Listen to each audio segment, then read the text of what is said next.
주의 품으로 돌아왔습니다. 겸허한 마음으로 하나님의 음성을 기다립니다. 귀한 자리 부족한 종을 세워주셨사오니 성령께서 임하셔서 말씀하여 주옵소서. 하나님의 음성을 듣는 귀한 시간 되게 하여 주옵소서. 예수님의 이름으로 기도하옵나이다. 아멘. 할렐루야. 오늘 아침도 하나님의 은혜가 우리 가운데 충만하시기를 주의 이름으로 축복합니다. 조효운 목사님이 쓴 문패와 비석이라는 책 종종 소개해 드렸습니다마는 그는 이렇게 이야기하고 있습니다. 문패보다 비석을 중히 여기시기 바랍니다. 문패는 당신이 마음대로 만들어 붙일 수도 있어도 비석은 당신이 지켜보던 사람들이 세워주는 것입니다. 문패는 잠깐이나 비석은 오래 갑니다. 내 말은 당신이 살아서 내세우는 당신의 이름보다 당신이 죽은 다음에 남이 알아줄 당신의 이름을 귀히 여기라는 것입니다. 문패나 비석에 있는 당신의 이름보다도 더욱 귀히 여길 것은 하늘의 생명책에 기록될 당신의 이름입니다. 주님이 말씀하시던 그 기록, 생명책에 있는 그 이름은 당신 마음대로 적을 수도 없고 내가 적어줄 수도 없습니다. 땅에 있는 그 어느 누구도 적을 수 없는 그 이름은 아무나 지울 수도 없습니다. 아무나 임의로 열람할 수도 없습니다. 마지막 심판 때 예수님의 흰 보좌 앞에서는 문패도 비석도 명함도 간대 없습니다. 하나님의 어린 양 예수님의 생명책에서 짚어낼 당신의 이름과 내 이름, 그것만이 당신과 내 삶을 최종 평가할 것입니다. 이 글이 정말 소중해서 아주 조그마한 문고판보다 더 작은 책인데 종종 소개한 말씀입니다. 우리는 살아가면서 우리 자신에게 여러 가지 이름이 붙어져 있습니다. 이름이 하나인 것 같지만 물론 부모님이 지어주신 이름이 있습니다. 그러나 우리에게는 그 이름뿐만 아니라 또 우리가 살아가면서 붙여지는 이름이 있어요. 예컨대 여러분들이 교회에 와서 예수 믿기 때문에 교인이라는 이름이 붙여집니다. 또 뿐만 아니라 어떤 사람이 뭘 좋아하느냐에 따라서도 이름이 붙여지는데 술을 좋아하면 술꾼, 도박을 좋아하면 도박꾼, 돈을 좋아하면 수전노, 여기에 따라 또 이름이 다 지어지고 또 그 사람이 또 어떤 공부를 해서 학위를 따면 박사면 박사라는 이름이 붙습니다. 또 그런가 하면 우리가 가정에서도 여러분 개인이 저 자신도 한 여성의 남편으로서 자녀의 아빠로서의 이름이 있고 또 자녀를 낳아 기르는 어머니들은 엄마로서의 이름이 붙어지는 겁니다. 우리에게는 그런 거로 부모가 지어준 이름뿐만 아니라 각양각색 또는 직분에 따라 교회에서는 목사, 장로, 집사라는 이름이 붙어집니다. 여러 가지 이름이 있습니다. 여러분은 그 이름 가운데 무엇이 가장 소중합니까? 나름대로 내게 있는 여러 가지 이름이 있는데 그 중에 여러분은 어떤 이름이 가장 소중하고 어떤 이름으로 불려지기를 소원하며 여러분 마지막 우리가 죽었을 때 내 묘비에는 어떤 이름으로 쓰여지기를 원하십니까? 독일의 어떤 교수님이 대통령이 됐는데 그의 유언은 나를 대통령 아무개라 쓰지 말고 교수 아무개라 하고 써달라고 소원했다고 합니다. 그렇다면 여러분은 어떤 이름으로 불려지고 또 새겨주기를 원하십니까? 신자로서 여러분은 정말 무슨 이름이 붙기를 원하십니까? 오늘 우리가 같이 읽은 디모데 전서는 아시는 대로 사도 바울의 믿음의 아들이었던 디모데가 바울이 개척했던 교회에 목회를 하고 있고 바울은 감옥에 gat혀 있는 상태입니다. 그러므로 믿음의 아들 젊은 목회자에게 그가 권면하고 명령하기 위해서 쓴 것이 디모데 전서, 디모데 후서입니다. 목회서신이라고 하기도 하죠. 이게 썼는데 마지막 그가 디모데 전서 마지막 부분에 권면하고 명령하면서 이 디모데를 부르기를 너 하나님의 사람아 라고 부르고 있습니다. 왜 바울은 갑자기 너 하나님의 사람아 라고 부르고 있을까? 여기에는 여러 가지 뜻이 있지만 두 개를 말씀을 드리면, 너 하나님의 사람아 라는 부름은 디모데야, 너 하나님의 사람임을 잊지 말아라. 아이덴티티, 자기 정체감을 잊지 말아라. 너는 하나님의 사람이다 라는 강조이고, 다른 한편으로는 너는 하나님의 사람으로 살아야 한다는 명령이에요. 너는 하나님의 사람이며 고로 너는 하나님의 사람으로 살아가야 한다 하고 믿음의 아들 젊은 목회자 디모데에게 그렇게 부르고 있는 겁니다. 이것은 대단히 신실한 복음적인 이야기이며, 또 우리 그리스도인들이라면 당연히 하나님의 사람이라고 불려지기를 소원하는 것은 다 똑같다고 생각을 합니다. 정말 이 사람이야말로 하나님의 아들이었다. 여러분, 마지막 묘비에 이 사람은 하나님의 아들이었다, 하나님의 사람이었다, 이렇게 붙여진다면, 이렇게 사람들로부터 불려진다면 이보다 더 은혜롭고 이보다 더 영예스러운 일이 어디 있겠습니까? 대통령보다도 장관보다도 그 무엇보다도 이 사람은 하나님의 사람이었다, 이렇게 불려진다면 얼마나 은혜롭고 귀할까. 우리 모두가 이렇게 모두 하나님의 사람이었다고 불려지기를 소원하는 마음으로 하나님의 사람아, 이 말씀을 통해서 피차 은혜 받는 이 시간이 되기를 주의 이름으로 축원합니다. 첫 번째로 하나님의 사람아라는 말의 뜻은 분명하게 너는 하나님의 소유된 사람이다, 그런 말이에요. 다시 말하면 하나님의 사람아라는 말은 너는 하나님의 것이다, 그런 의미를 가지고 있는 것이 하나님의 사람이라는 말입니다. 이 하나님의 사람이라는 호칭은 사도 바울이 갑자기 부른 게 아니라 구약에 여러 번 등장하고 있습니다.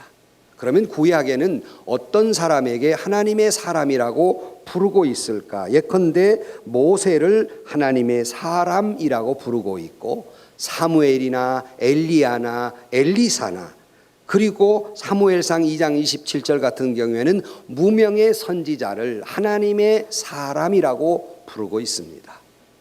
그걸로 보아서 하나님의 사람이라고 부를 때에는 구약적인 의미에서 보면 사람과 하나님 사이에서 중보자 역할을 하는 존경받는 신앙인들을 하나님의 사람이라고 부르고 있음을 알 수 있습니다. 신약으로 넘어오면 이런 사람들을 광의적으로 해석해서 예수 그리스도를, 하나님의 영을 받아 예수를 믿는 사람들을 하나님의 자녀라고 부릅니다. 그래서 신약 시대에는 특별히 존경받는 사람들뿐만 아니라 현존하는 예수 믿는 사람들을 하나님의 자녀라, 다시 말하면 하나님의 사람이라고 부릅니다. 물론 조금 좁히면 성령으로 중생된 자들을 하나님의 사람이라고 부른다 할 수 있겠습니다만은, 광의적으로 예수 믿는 사람들을 다 하나님의 자녀라고, 하나님의 사람이라고 부릅니다. 또 우리를 그리스도인이라고 부르는데, 그것은 사도행전 11장 26절에 최초로 그리스도인이라는 단어가 나오면서, 우리는 그리스도인이라는 말은 뜻은 그리스도를 추종하는 사람들, 예수만을 따르는 사람들이라는 의미로 그리스도인이라는 말을 붙이기도 합니다. 그런가 하면 갈라디아서에 보면 5장 24절에 그리스도 예수의 사람이라 이렇게 부릅니다. 그러니까 하나님의 사람이다, 그리스도인이다, 그리스도 예수의 사람이다, 다 일맥상통한 이야기죠. 에베소에 보면 그런 사람을 새 사람이다, 모노게인, 거듭난 사람으로서 새 사람이다, 이 모든 게 예수 믿는 사람들을 이야기하고 있습니다. 이 모든 것이 하나님의 사람이라는 말이에요. 그러므로 하나님의 사람이라는 뜻이 여러 가지 있지만 두 가지만 말씀을 드리면, 하나님의 사람이라고 하는 건 하나님께 붙잡힌 사람이다, 하나는 또 하나님의 소유된 사람이다, 이 사람은 하나님의 것이다, 그런 의미를 가지고 있습니다. 또 종말론적으로는 이 하나님의 사람이라는 말은 이 사람이 예수 믿고 하나님의 구원의 계획과 예수 그리스도의 구속의 사역을 통해서 하나님의 사람이라는 것은 구원에 적용되는 사람, 다시 말하면 영원한 생명을 얻을 사람들, 이것을 하나님의 사람이라고 부릅니다. 그러므로 하나님의 사람은 결코 자기 자신만을 위해서 살아가지 않습니다. 하나님의 사람은 결코 자기의 쾌락이나 이기주의적인 삶을 살지 않습니다. 하나님의 사람은, 예수님의 사람은 하나님께 속한 사람이기 때문에, 하나님의 소유된 백성이기 때문에 하나님의 말씀대로, 하나님께 주신 사명대로 살아가는 사람들, 이것이 하나님의 사람입니다. 너 하나님의 사람아. 얼마나 우리에게 은혜로운 호칭이며 얼마나 우리가 그렇게 불려지기를 소원하는 말입니까? 근데 바울은 왜 갑자기 디모데에게 너 하나님의 사람이라고 부르고 있을까? 그것은 하나님의 사람이라는 말은 또 다른 소유의 사람일 수도 있다는 뜻이죠. 너는 하나님의 사람이다, 다른 것의 사람이 아니다는 말은 다른 것의 사람이 있다는 거예요. 이것을 반대로 말씀을 드리면 세상에 속한 사람과 견주는 거예요. 너는 세상에 속한 사람이 아니라 너는 하나님의 사람이라는 말입니다. 너는 세상과 마귀에 속한 사람이 아니라 하나님께 속한 사람이라는 말입니다. 그런데 사도 바울은 이 하나님의 사람아라고 하는 11절 말씀 앞에 있는 모든 말을 받아서 너 하나님의 사람아라고 부르고 있어요. 앞에 무슨 말씀이 있을까? 9절 이하에 보면 이런 말씀이 기록이 되어 있어요. 부활해야 하는 자들은 시험과 올무와 여러 가지 어리석고 해로운 욕심에 떨어지나니 곧 사람으로 파멸과 멸망에 빠지게 하는 것이라. 돈을 사랑함이 일만하게 뿌리가 되나니 이것을 탐내는 자들은 미혹을 받아 믿음에서 떠나 많은 근심으로 자기를 찔렀도다. 오직 너 하나님의 사람아 이것들을 피하라. 바로 이어서 읽으면 이해가 되죠. 앞에 있는 것들을 너 하나님의 사람이기 때문에 이걸 피해라. 다시 말하면 너는 하나님께 속한 사람이기 때문에 이런 것을 피하며 살아가는 사람이어야 한다는 말이에요. 사람은 살아가면서 정욕과 쾌락과 돈의 포로가 돼서 살아갑니다. 사도 바울은 너는 돈이나 또는 무슨 정욕이나 쾌락이나 명예에 거기에 속한 사람이 아니다. 세상 것에 속한 사람이 아니라 너는 하나님에 속한 사람이다. 너는 그 세상 것을 떠나서 이걸 떠나라. 그리고 너는 하나님의 사람이다. 하나님께만 포로된 사람이다 하는 의미를 가지고 있습니다. 오늘날 이 세대를 살아가는 사람들이 얼마나 많이 돈의 포로가 되고 쾌락의 포로가 되고 명예의 포로가 되어서 살아가는지, 어찌 보면 인간이 살아가는 모습을 보면 마치 돈에 미쳐 살고 쾌락에 미쳐서 살고 명예에 미쳐서 살아가요. 디모데에게 바울이 너는 그런 데 미쳐 사는 사람이 아니다. 너는 예수에게 미쳐 사는 사람이다. 너는 하나님께 미쳐 사는 사람이지 너는 그렇게 세상에 미쳐 사는 사람이 아니다. 너는 세상의 포로가 된 사람이 아니라 예수님 포로가 된 사람이고 하나님께 포로가 된 사람이다. 너 하나님의 사람아 하는 말이에요. 그래서 이사야 41장에는 하나님의 것 너는 내 것이라 그랬고, 출애굽기 19장 5절 말씀에 너희는 나의 보물이다 그랬어요.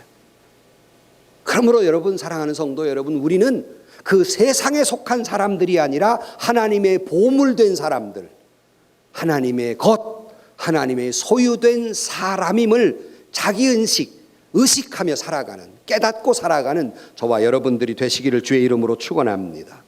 그래서 이사야 43장 1절 말씀에 야곱아 너를 창조하신 여호와께서 지금 말씀하시니라. 이스라엘아 너를 지으신 이가 말씀하시느니라.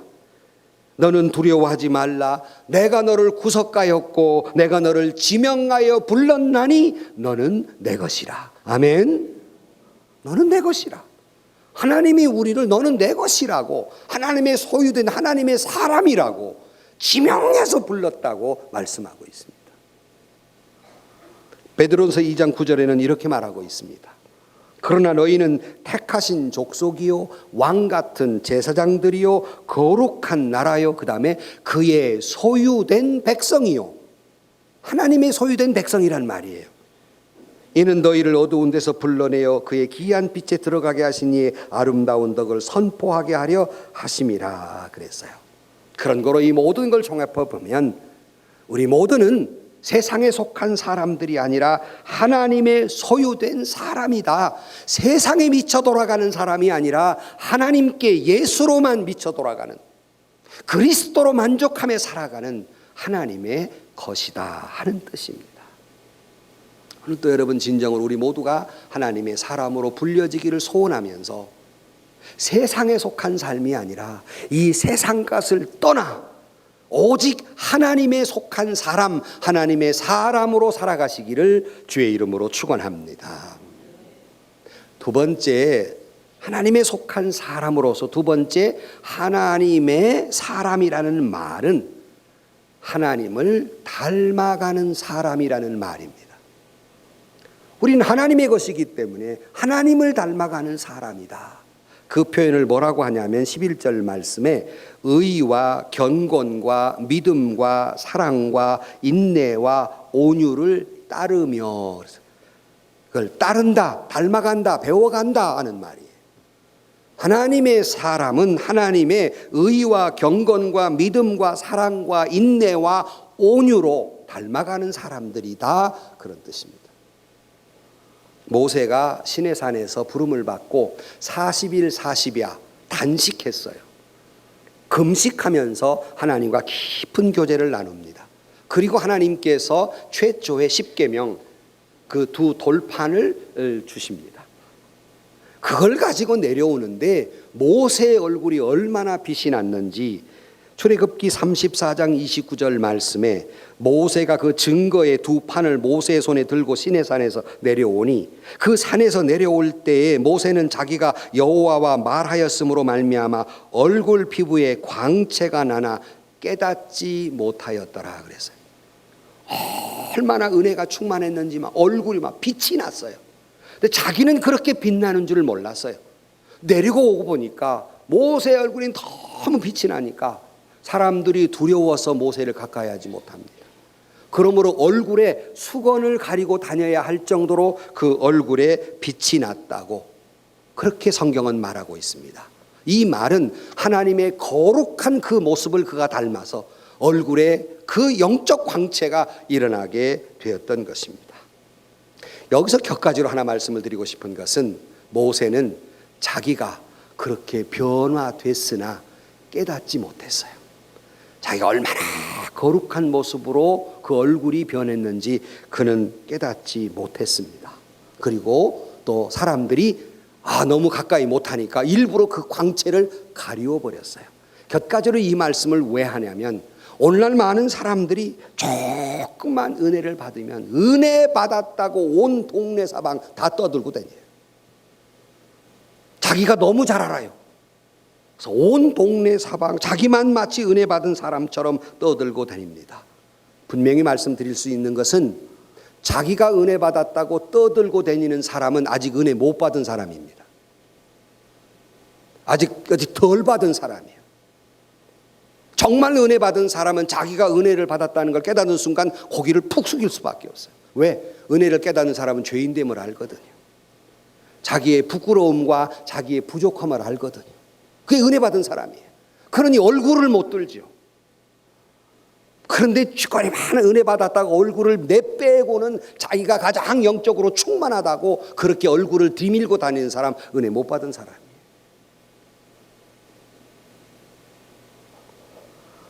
아무튼 모세는 이렇게 변화를 받았어요. 그 얼굴이 빛이 났다. 이 빛이 났다고 하는 거 그냥 얼굴이 블링블링하다는 말이 아니에요.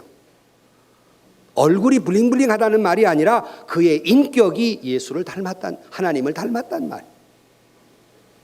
그의 성품이. 그래서 그 사람에게 하나님의 거룩이 나타나고 그 사람을, 모세를 보는 사람마다 하나님 본 듯 했기 때문에 사람들이 감히 쳐다볼 수가 없었어요. 예수 믿는 사람은 그 사람 얼굴에서 예수님이 보여야 하는 거예요. 예수님의 인격과 예수님의 삶을 닮아가는 사람은 그 얼굴에서 예수님이 보여야 합니다. 여러분이 잘 아는 이야기입니다만 링컨이 뭐라고 그랬어요? 40이 지난 사람들은 자기 얼굴에 책임을 져야 한다. 왜냐하면 그 얼굴에 자기가 살아온 세월이 쓰여져 있다는 거예요. 어떻게 살았는지. 악하게 살아온 사람은 악한 얼굴이 쓰여져 있고, 선하게 살아온 사람은 선한 얼굴이 쓰여져 있어요. 이 집에 가서 맨 먼저 할 일은 거울 먼저 보세요. 아니, 가기도 전에 한번 보세요. 핸드폰으로. 예수를 닮았나 안 닮았나. 여러분이 그렇게 살아온 거예요. 얼굴에 짜증이 섞여 있으면 여러분은 짜증난 인생을 살아온 겁니다. 왜 그렇잖아요. 그 뉴스에 죄인들 나오면 꼭 죄인이잖아. 어쩜 그렇게 죄인이야? 미리 느끼는 것도 있겠지만 얼굴에 쓰여져 있는 거예요. 어떤 마르냐에 따라서 모습조차 달라지는데, 제가 고등학교 때 제2외국어로 독일어와 불어가 있었어요. 저희 학교는 대부분이 독일어를 이렇게 많이 배웠는데, 독일어가 굉장히 딱딱한 언어잖아요. 우리 독일어 선생님 얼굴이 딱딱했을까? 보드랍게 생겼을까? 어떻게 딱딱하든지 아주 그냥 약간 이상한 사람 같이 딱딱해요. 근데 불어 선생은 보드랍게 보일까? 딱딱하게 보일까? 코맹맹이 소리가 보드라워요. 어떤 말을 쓰냐에 따라서 그 사람 자체가 다릅니다. 그래서 독일 사람들은 대단히 분석적이에요. 감정적이기보다는 대단히 분석적인 모든 것을. 사람이 어떤 언어를 쓰냐에 따라서 그 사람의 모습이 달라지는데, 우리 마음에 하나님이 계신다면, 이 속에 하나님이 계신다면 당연히 얼굴이 하나님 닮아야 하지 않겠습니까? 이 속에 예수님이 계신다면 당연히 얼굴이 예수님 닮아야 하지 않겠습니까? 정말 하나님의 사람은 모세의 얼굴이 빛나는 것처럼 하나님의 거룩함을 닮은 것처럼 당연히 예수 닮고 하나님의 닮아갈 사람이어야 합니다. 많은 사람들이 내가 말하지 아니해도 이 사람은 왠지 예수 믿는 사람 같아. 예수님의 모습이 보여야 하지 않습니까? 혹시라도 모르는 사람에게 내가 예수 믿는다면 당신 예수 믿었어? 하고 놀래면 안 되는 거예요. 뭐 말인지 알아들어요? 내가 예수 믿는 사람 그런 줄 알았어. 내가 어쩐지 그러더라. 이렇게 나와야지. 당신 같은 사람 예수 믿었어? 놀랬네? 이러면 안 된다 그 말이에요. 재밌는 건 저를 모르는 사람들 앞에 갔을 때 내가 뭐 하는 사람 같냐 물어봤어요. 여러분은 물어보세요. 한번. 뭐 하는 사람 같냐? 그러면 사람들이 대부분이 선생이나 교수 또는 의사, 어쩌면 목사일 수도 있겠다고 그렇게 얘기해요. 다행히도 얼굴에 쓰여져 있는 것 같아요. 그럼 여러분은 왠지 사기꾼이나 왠지 뭐 이렇게 나오면 안 되잖아요. 당연히 당신은 왠지 예수 믿는 사람 같다고, 뭔지 모르게 당신 혹시 교회 다니는 거 아니냐고 얼굴에 쓰여져야 하지 않겠습니까? 예수님 모습이 있어야 하지 않겠습니까? 당신 왠지 목사님 같다고, 당신은 왠지 장로님 같다고, 얼굴이 왠지 은혜로운 권사님 같다고, 성도 같다고. 이게 하나님의 사람이라는 말입니다. 교회에 다닌다고 하나님의 사람인 척, 모습만 거룩한 척 하는 것이 아니라 진실하게 인격이 닮고 그 성품이 닮고 그 모습이 달라져야 한다는 거예요. 그 모세가 성질이 급해갖고 돌판을 깨버렸잖아요. 백성들이 우상을 섬기는 것 때문에 또 올라갔어요. 또 기도한 가운데 십계명 돌판을 가지고 내려올 때 출애굽기 34장 6절 말씀에 여호와께서 그의 앞에 지나시며 선포하시되 여호와라 여호와라 자비롭고 은혜롭고 노하기를 더디하시고 인자와 진실이 많은 하나님이시라고 표현하고 있습니다. 그 하나님이 어떤 분이냐? 자비롭고 은혜롭고 노하기를 더디하시고 인자와 진실이 많으신 분. 그렇다면 하나님의 이 성품이 그렇다면 우리 하나님의 사람은 자비롭고 은혜롭고 노하기를 더디하고 인자와 진실이 많은 사람이어야 한다는 말입니다. 여러분이 진실로 하나님의 사람이라면 여러분은 자비롭고 은혜롭고 노하기를 더디하십니까? 여러분은 인자와 진실이 많은 사람입니까? 하나님의 성품을 닮은 사람입니까? 민수기 12장 3절 말씀에 모세가 단지 얼굴만 빛났던 것이 아니라 하나님의 성품을 닮았기에 뭐라고 표현하냐면 이 사람 모세는 온유함이 지면의 모든 사람보다 더하더라 그랬는데, 이걸 표준 번역으로 말씀을 드리면 모세로 말하자면 땅 위에 사는 모든 사람 가운데 가장 겸손한 사람이다 그랬어요. 하나님 성품 닮았다는 거예요. 하나님의 성품 가운데 온유와 겸손은 항상 따라다녀요. 모세는 온유와 겸손한 사람이었고 이 땅에 사는 모든 사람들보다 온유한 사람이요 겸손한 사람이었습니다. 그런가 하면 몇 주 전에도 말씀드렸습니다마는 예수님의 성품을 예수님 스스로가 마태복음 11장 29절 말씀에 나는 마음이 온유하고 겸손하니 그랬어요. 하나님의 성품, 예수님의 성품은 온유와 겸손이구나 하는 알 수 있습니다. 그런 거로 하나님의 사람이라면 하나님의 성품, 예수님의 사람이라면 예수님의 성품, 온유와 겸손한 성품을 닮아야 합니다. 자비롭고 은혜롭고 노하기를 더디하는 성품을 닮아야 합니다. 사랑이 풍성한 성품을 닮아야 합니다. 진실한 성품을 닮아야 합니다. 이것이 하나님의 사람입니다. 꼭 닮아야 한다는 말씀이에요. 지난번에도 말씀드렸는데요, 우리 정튼이 목사님이 결혼 7년 만에 아이를 낳았어요. 얼마나 좋았겠어요. 그냥 띵동 카톡이 왔어요. 즉각 보냈어요 저한테. 나 애 낳았다 그러고. 보니까 영락없는 지혜비 닮았네. 그냥 어떻게 똑같은지 이건 빼도 박도 못해. 너무나 닮아가지고 아니라고 할 도리가 없어요 도대체가. 100%면 너무 99%가 닮았어요. 여러분, 아니라고 말할 수 없을 만큼 하나님을 꼭 닮고 예수님을 꼭 닮으시기를 주의 이름으로 축복합니다. 도대체 아니라고 말할 수 없을 정도로 그렇게 주님을 닮아가는 사람, 하나님의 성품을 닮은 사람이 하나님의 사람입니다.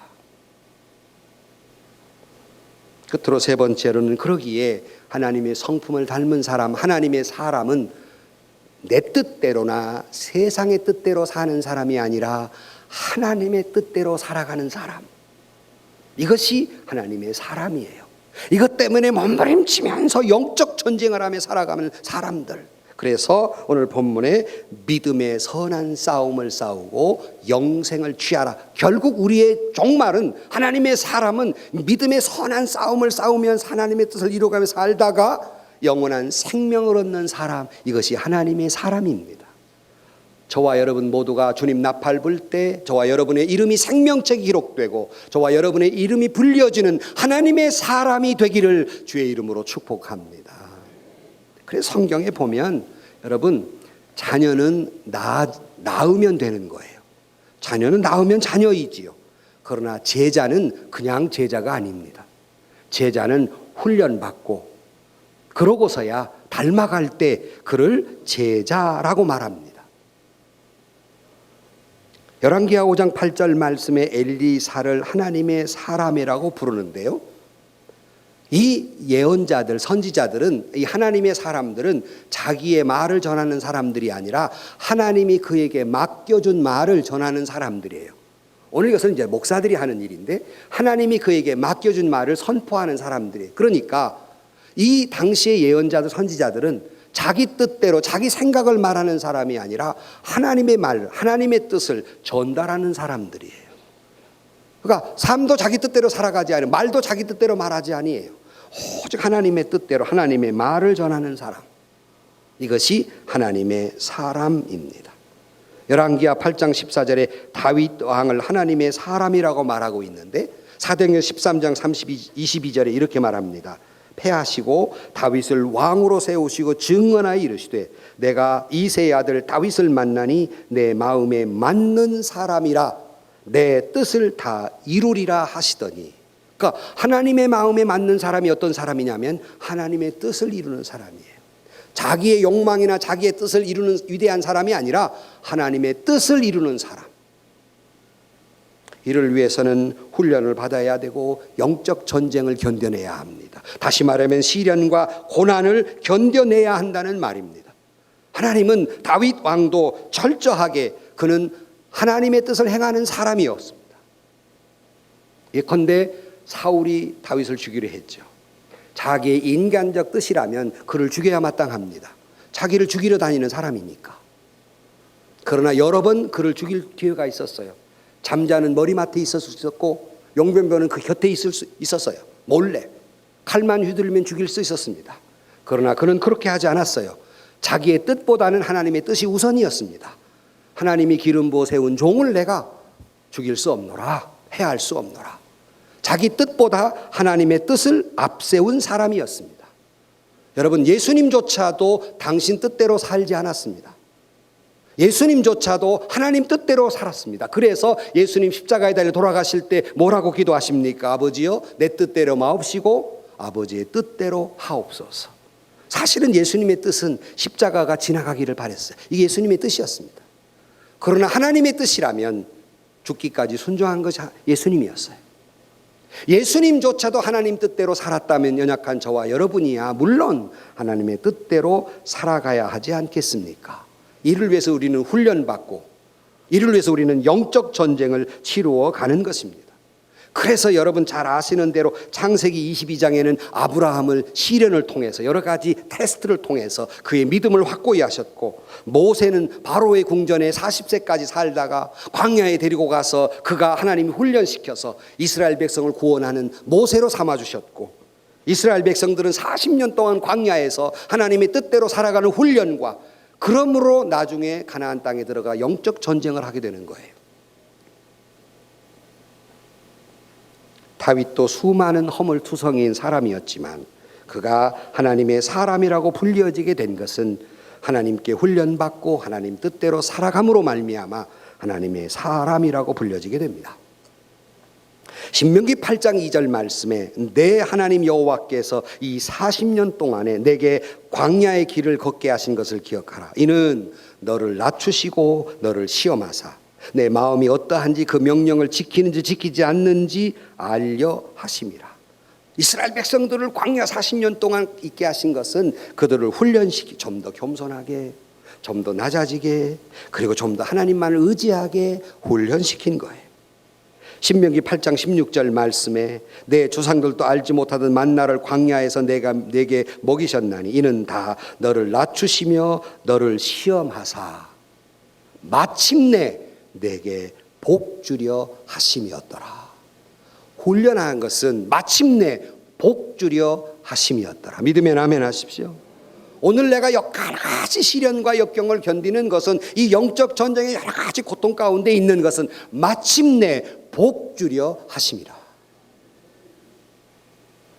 야고보 1장 2절로 3절 말씀에 내 형제들아 너희가 여러 가지 시험을 당하거든 온전히 기쁘게 여기라. 이는 너희 믿음의 시련이 인내를 만들어낼 줄 너희가 알미라 그랬어요. 그런 거 여러분 혹시라도 고난과 고통의 세월을 보내시는 분들이 계십니까? 눈물의 세월을 보내고 계십니까? 낙심과 좌절로 부끄러운 기간을 통과하고 계십니까? 질병의 괴로움 가운데 있습니까? 인생의 힘겨운 오르막길을 걷고 계십니까? 마침내 복 주려 하심이라. 마침내 복 주려 하심이라. 이 고난과 역경을 통해서 우리가 믿음의 영적 전쟁에 승리하면 마침내 하나님의 복이 여러분에게 임하게 될 줄로 믿습니다. 그 복 중에 복은 영생을 취하라. 영원한 생명이 저와 여러분에게 축복으로 임하게 될 줄로 믿습니다. 에녹이 하나님과 동행하더니 하나님이 그를 데려가심으로 세상에 보이지 않더라 그랬어요. 우리가 하나님의 사람이라는 말은 하나님이 우리를 하늘나라로 데려가실 사람들, 주님이 이 땅에 오실 때 천국과 천사로 오실 때 우리의 이름을 불러서 우리를 하나님의 나라로 데려가실 사람들, 이게 하나님의 사람입니다. 믿으면 아멘 하십시오. 우리가 영적 전쟁에 승리하면 우리를 다 하나님의 나라로 데려가실 사람들, 이게 하나님의 사람들이에요. 그러므로 여러분 하나님의 사람으로 하나님 말씀 붙잡고 말씀 가운데 몸부림치면서 영적 전쟁에 승리해서 하나님의 나라를 소유하시기를 주의 이름으로 간절히 축원합니다. 결론으로 말씀을 드립니다. 신명기 33장 1절에 보면 모세가 평생 동안 이제 몸부림쳐 하나님의 말씀대로 살았던 모세가 숨을 거두려 할 때 성령께서 그에게 명예로운 부름을 부릅니다. 너 하나님의 사람 모세라고. 그가 하나님의 사람 모세라고 영광스러운 호칭을 불러주게 됩니다. 다윗이 죽은 후에 후손들이 이렇게 말합니다. 하나님의 사람 다윗의 명한 대로 순종했다고 느헤미야 12장 24절에 말합니다. 이미 다윗이 오래전에 죽었어요.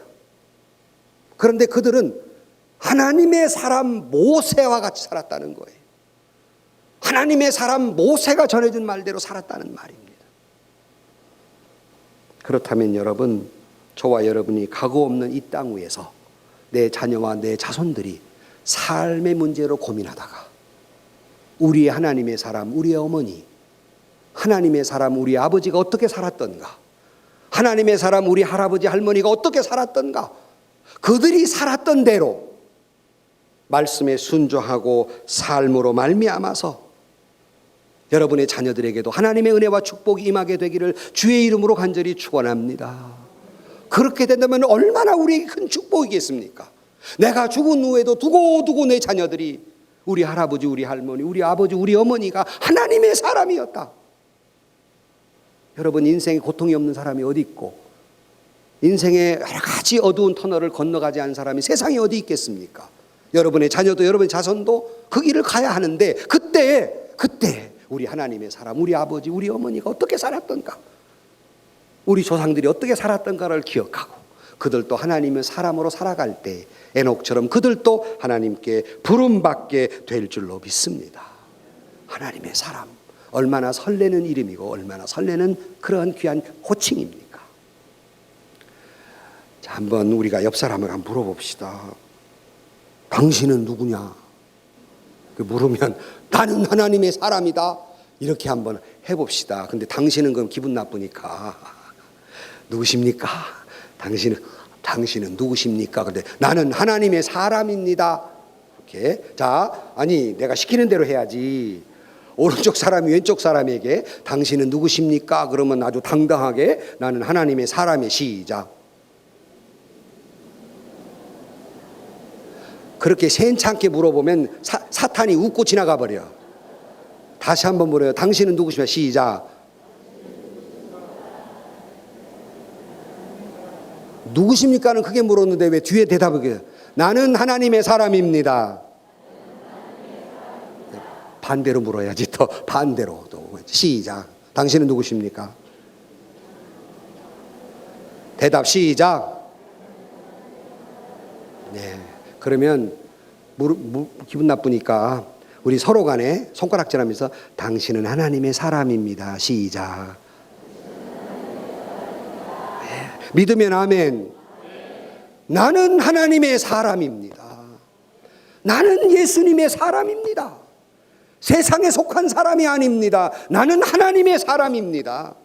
나는 예수 닮은 하나님의 사람이며 나는 영적 전쟁에서 영원한 생명을 취할 나는 하나님의 사람입니다. 자기 정체감을 잊지 마시고 하나님의 사람으로 살아서 마지막 내 묘비에 누군가가 부를 때 하나님의 사람 여기 잠들다.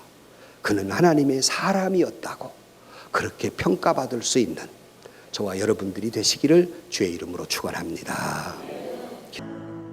세상에서 시달린 친구들아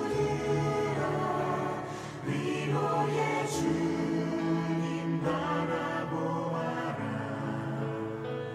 눈을 들어 주를 보라. 하늘의 모든 영역 주께 맡겨라. 슬플 때에 주님의 얼굴 보라.